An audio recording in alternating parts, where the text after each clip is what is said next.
BJP ক্ষমতায় আসছে তার কারণ আমরা এগিয়ে রয়েছি। গোটা রাজ্যের এক্সিট পোল নিয়ে প্রতিক্রিয়া বিজেপির সাংসদ জগন্নাথ সরকারের। তিনি বলেন, যতদিন যাচ্ছে বিজেপির প্রতি মানুষের আগ্রহ বাড়ছে। তৃণমূল সরকার রাজ্যটাকে শেষ করে দিয়েছে। চাকরি চুরি দুর্নীতি থেকে শুরু করে সবকিছুতেই কাটমানি। সেই কারণে সংখ্যা গরিষ্ঠতা নিয়ে আমরা এবার রাজ্যে আসছি বলে দাবি করলেন বিজেপির সাংসদ।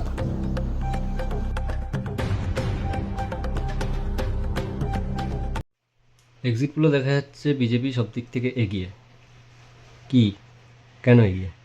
ভারতীয় জনতা পার্টির প্রতি মানুষের আগ্রহ যতদিন যাচ্ছে বাড়ছে।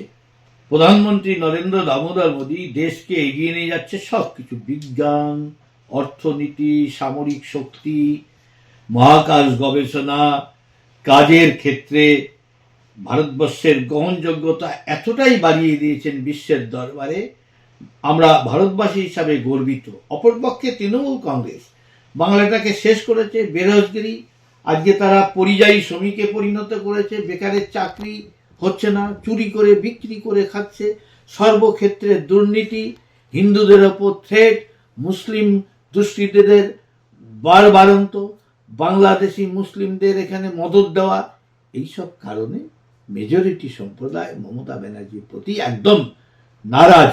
আর এই কারণে তারা সংঘবদ্ধভাবে এবার বেশি বেশি ভোট দিয়েছে মমতা ব্যানার্জির শাসনকে মুক্ত করার জন্য। তাই বিজেপি এবার সমস্ত প্রায় এক্সিট পোলেই এগিয়ে আছে। আমরাই যে ক্ষমতায় আসছি, বাংলার মানুষ যখন যাকে দেয় ছাপ্পর ফারকেই দেয়। তাই এবার ব্যাপক ব্যবধানে আমরা জিতব, এ ব্যাপারে কোনো সংশয় নেই।